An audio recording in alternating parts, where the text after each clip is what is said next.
بسم اللہ الرحمن الرحیم۔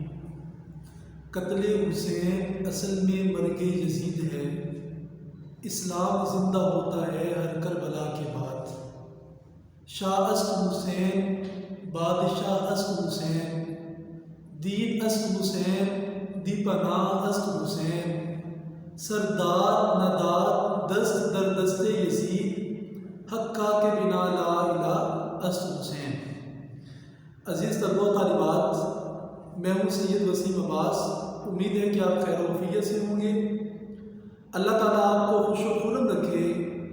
آج ہم جماعت دہم کی شامل نساء اردو کی کتاب کے حصے نظم جس کا عنوان میدان کربلا میں گرمی کی شدت کا تعارف اور پہلے باب کی تشریح اور حوالہ جات کے اشعار دیکھیں گے۔ عزیز طلبہ و طالبات، اس سے پہلے کہ ہم تشریح شروع کریں، چند باتیں تشریح کے لیے انتہائی ضروری ہیں۔ ان کا جان لینا، سمجھ لینا آپ کے لیے مفید ہے۔ اس سے پہلے سمجھ لیجیے، پھر ہم تشریح کی طرف بڑھتے ہیں۔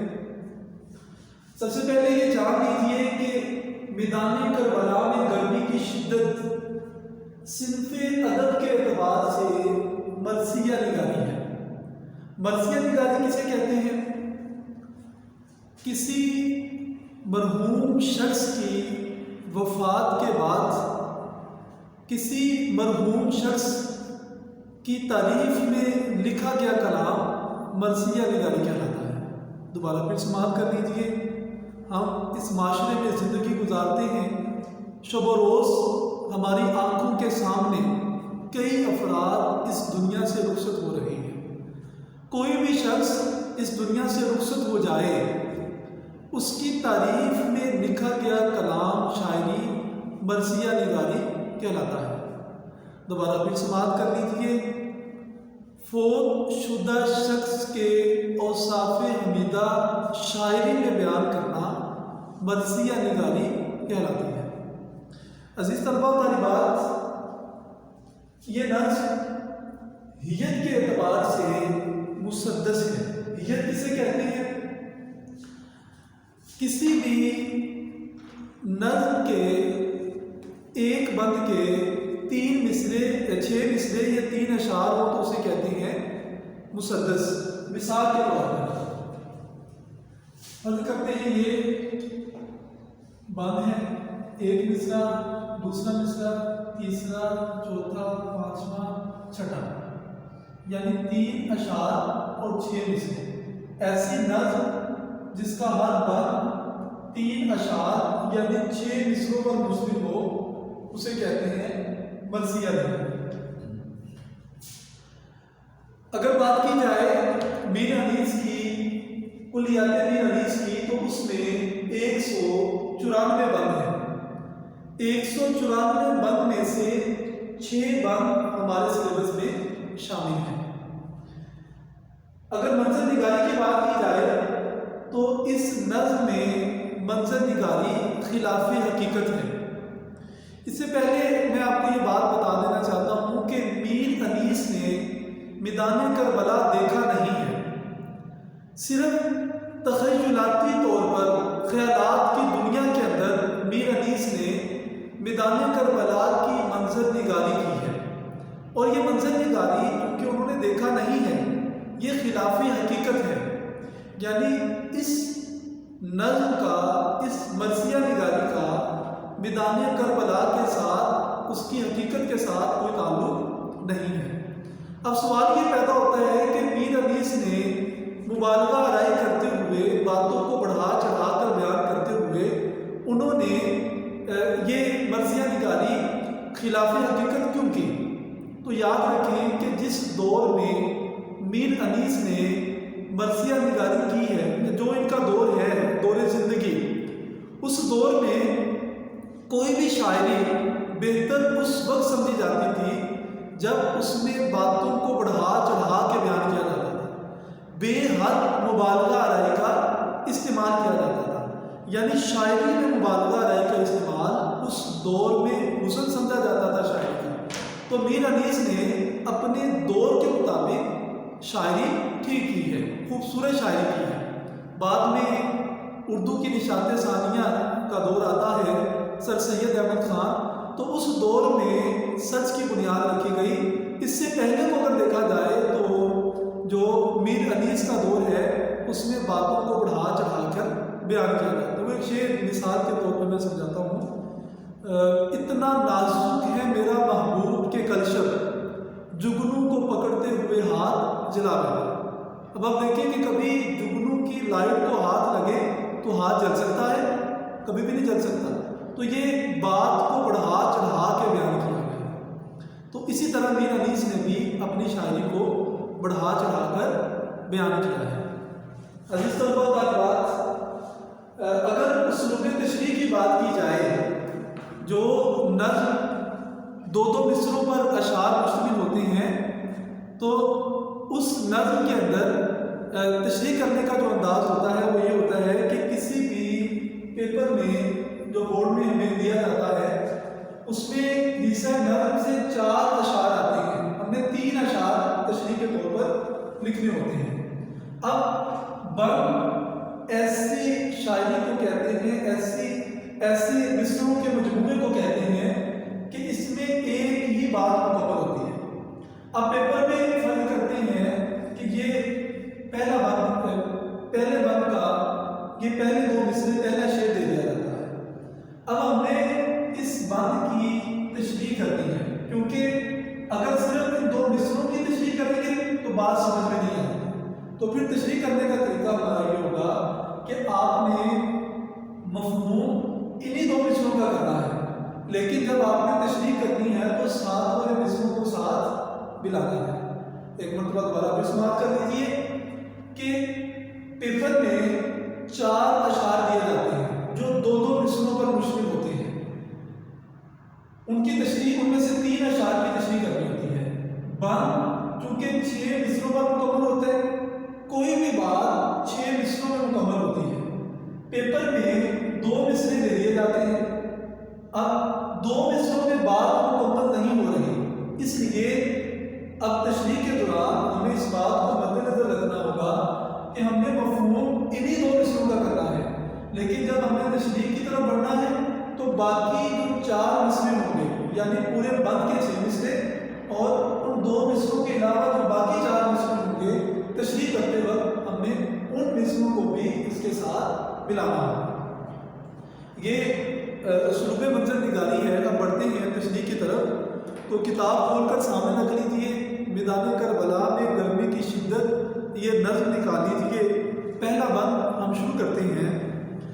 شاعر کہتے ہیں، گرمی کا روز جنگ کی کیوں کر کروں بیان، ڈر ہے کہ مثل شمع نہ جلنے لگے زبان، وہ لو کہ الحذر وہ حرارت کے الاماں، رن کی زمین تو سرخ تھی اور زرد آسمان، آب خنک کو خلق ترستی تھی خاک پر، گویا ہوا سے آگ برستی تھی خاک پر۔ تو عزیز طلباء و طالبات، سب سے پہلے ہم مشکل الفاظ کے معنی لکھیں گے، اس کے بعد ہم مفہوم کی طرف بڑھیں گے اور پھر ہم تشریح کی طرف بڑھیں گے۔ تو سب سے پہلے مشکل الفاظ کے معنی لکھ لیجیے۔ گرمی کا روز جنگ، روز جنگ، جنگ کا دن، کیوں کر کیسے، مثل شمع، شمع کی طرح، وہ لو کہتے ہیں تیز گرم ہوا، الحذر اللہ تعالیٰ بچائے، حرارت تپش گرمی، الامان اللہ کی پناہ میں آتا، رن میدان کربلا کو کہتے ہیں، زرد پیلا، آب خنک ٹھنڈا پانی، خلق مخلوق، خاک مٹی۔ عزیز طلباء و طالبات، یہ تھے مشکل الفاظ کے معنی۔ ایک مرتبہ دوبارہ پھر بیان کر دیتا ہوں۔ روز جنگ، جنگ کا دن، کیوں کر کیسے، مثل شمع، شمع کی طرح، لو تیز گرم ہوا، الحذر اللہ بچائے، حرارت تپش، الامان اللہ کی پناہ میں آنا، رن میدان کربلا، زرد پیلا، آب خنک ٹھنڈا پانی، خاک مٹی۔ یہ مشکل الفاظ تھے. اب بڑھتے ہیں مفہوم کی طرف. شاعر کہتے ہیں کہ میدان کربلا میں اس قدر گرمی تھی کہ اسے بیان نہیں کیا جا سکتا. ڈرتا ہوں کہ شمع کی طرح زبان جلنے نہ لگ جائے. اس قدر گرم ہوائیں تھیں اور اس قدر تپش تھی کہ اللہ تعالیٰ اس سے بچائے. میدان کربلا کی زمین اس قدر گرم تھی اور آسمان زرد تھا کہ ہر جاندار اس گرمی کی تپش سے تنگ تھا. اللہ کی مخلوق ٹھنڈے پانی کو ترس رہی تھی. ایسے لگتا تھا جیسے آسمان سے آگ برس رہی ہے. عزیز طلباء و طالبات، یہ بند کا مفہوم ہے. تو اس مفہوم کی تشریح ہم کرتے ہیں اور تشریح کے ساتھ ساتھ یہ حوالہ جات یہ بھی ہم دیکھیں گے. تو تشریح کی طرف بڑھتے ہیں. شاعر کہتے ہیں میر انیس میدان کربلا میں گرمی کی شدت کو بیان کر رہے ہیں. اگر میں یوں کہوں تو غلط نہیں ہوگا کہ مرثیہ نگاری کی دنیا کے امام اپنی چشم تخیل سے الفاظ کا روپ دے رہے ہیں، منظر کشی کر رہے ہیں. وہ خلاف حقیقت منظر کشی کرتے ہیں، بے حد مبالغہ آرائی کا استعمال کرتے ہیں، باتوں کو بڑھا چڑھا کر بیان کرتے ہیں، کیونکہ اس دور میں شاعری خوبصورت وہی سمجھی جاتی تھی جو باتوں جس میں مبالغہ آرائی کا استعمال کیا جاتا تھا، باتوں کو بڑھا چڑھا کر بیان کیا جاتا تھا. شاعر کہتے ہیں کہ میدان کربلا میں جنگ کے روز اس قدر گرمی تھی کہ اگر اسے بیان کرنا چاہوں تو بیان نہیں کر سکتا، کیونکہ الفاظ کا ذخیرہ ختم ہو جاتا ہے، زبان خاموش ہو جاتی ہے، سوچ تھم جاتی ہے. میدان کربلا کی گرمی کی شدت کو بیان نہیں کر سکتا.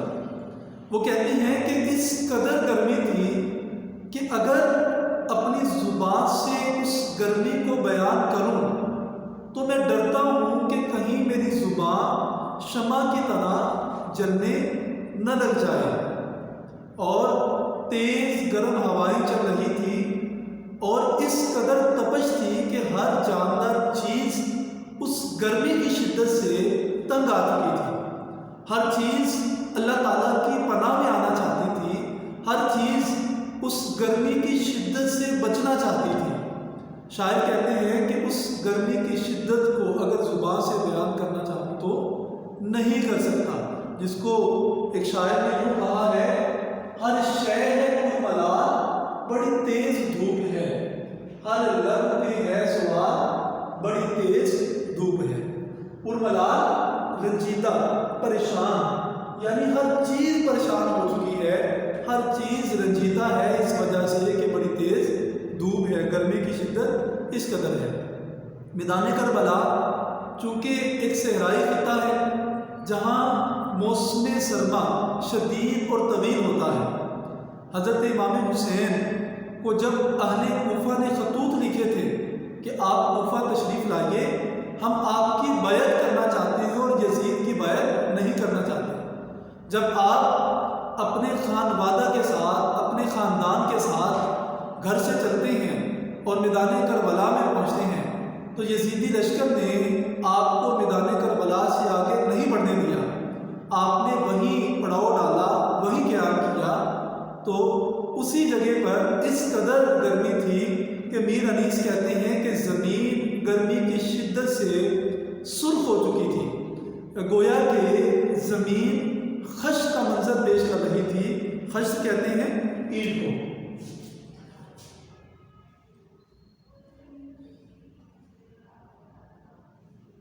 گویا کہ زمین خشک کا منظر پیش کر رہی تھی، جیسے مٹی پک کر اینٹ کی طرح ہو جاتی ہے، اسی طرح وہ زمین بھی تپ کر اینٹ کی طرح سرخ ہو چکی تھی.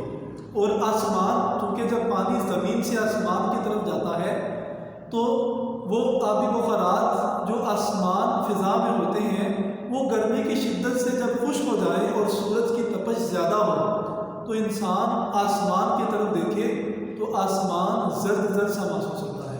شاعر کہتے ہیں کہ اس قدر گرمی تھی کہ جیسے زمین سرخ ہو چکی تھی تو آسمان زرد ہو چکا تھا، اور جتنی بھی دنیا میں مخلوق تھی یا میدان کربلا سے متعلقہ مخلوق تھی وہ تمام کے تمام ٹھنڈے پانی کو ترس رہی تھی۔ ہر چیز کو پانی پینے کی اجازت تھی۔ نہر علقمہ جو اس میدان سے گزر رہی تھی، ہر شخص پانی پی سکتا تھا، ایک نہیں اجازت تھی تو صرف حضرت امام حسین اور آپ کے خاندان کو اجازت نہیں تھی۔ وہ پانی کے پیاسے تھے، ان پر پانی بند کر دیا گیا تھا، گویا کہ تمام مخلوق ٹھنڈے پانی کو ترس رہی تھی، اور اس طرح لگتا تھا جیسے آسمان سے آگ برس رہی ہے۔ سورج اپنی پوری آب و تاب پہ تھا، دھوپ کی شدت تھی۔ شاعر نے مبالغہ آرائی کا استعمال کرتے ہوئے کہا ہے کہ گویا کہ وہ دھوپ کی شدت نہیں تھی بلکہ آسمان سے آگ برس رہی تھی، جس سے ہر زیرو چیز تنگ آ چکی تھی، جس کو شاعر نے یوں کہا ہے: سخت گرمی میں سرد پانی نعمت ہے خدا کی، ترس گئی تھی تیری مخلوق کربلا کی خاک۔ یعنی گرمی کی شدت ہو تو ٹھنڈا پانی اللہ تعالیٰ کی بہت بڑی نعمت ہوتا ہے۔ میدان کربلا میں چونکہ خاندان رسول پر پانی بند کر دیا گیا تھا، وہ رسول جن کی انگلیوں سے پانی کے چشمے جاری ہوتے تھے، چرند پرند انسان اس پانی سے مستفیض ہوتے تھے، اسی رسول کے نواسے پر اور خاندان پر پانی بند کر دیا گیا تھا۔ کربلا کی مٹی پر اللہ رب العزت کی مخلوق پانی کو ترس گئی تھی، اور یہ امتحان تھا حضرت امام حسین اور آپ کے خاندان کا۔ عزیز طلبہ و طالبات، آج ہم نے میدان کربلا میں گرمی کی شدت کا تعارف کیا، جس میں مرثیہ نگاری کی تعریف، کسی مرحوم کی تعریف میں لکھا گیا کلام مرثیہ نگاری مسدس 6 مصروں پر مشتمل بند 194 بند ہے، جن میں سے 6 بند ہمارے سلیبس میں شامل ہیں۔ خلافی حقیقت منظر تشریح کی گئی ہے، باتوں کو بڑھا چڑھا کے بیان کیا گیا ہے۔ تشریح کرنے کا اس کا انداز یہ ہے کہ بند سے 2 مصرے آئیں گے، مفہوم آپ نے انہی 2 مصروں کا لکھنا ہوگا، لیکن تشریح کرتے ہوئے آپ نے تمام مصروں کی تشریح لکھنی ہوگی، کیونکہ ایسے بات مکمل نہیں ہوتی 2 مصروں سے۔ پھر ہم نے تشریح پڑھی، تشریح میں گرمی کی شدت، ہر شہر پر ملال بڑی تیز دھوپ ہے، ہر لب پہ ہے سوال بڑی تیز دھوپ ہے، سخت گرمی میں سرد پانی نعمت ہے خدا کی، ترس گئی تھی تیری مخلوق کربلا کی خاک۔ عزیز طلبہ و طالبات، امید ہے کہ آپ کو لیکچر سمجھ آ چکا ہوگا، اور مشکل الفاظ کے معنی بھی آپ نے نوٹ کر لیے ہوں گے، اور اشعار بھی آپ نے نوٹ کر لیے ہوں گے۔ تو آپ اس بند کو اپنی نوٹ بک کی زینت بنائیے، لکھ لیجئے، تاکہ ٹیسٹ کے اندر یا آگے سالانہ امتحانات ہوں گے، اس میں آپ کو یہ تشریح کام آئے گی۔ تو اس کے ساتھ ہی اجازت دیجیے، اللہ حافظ۔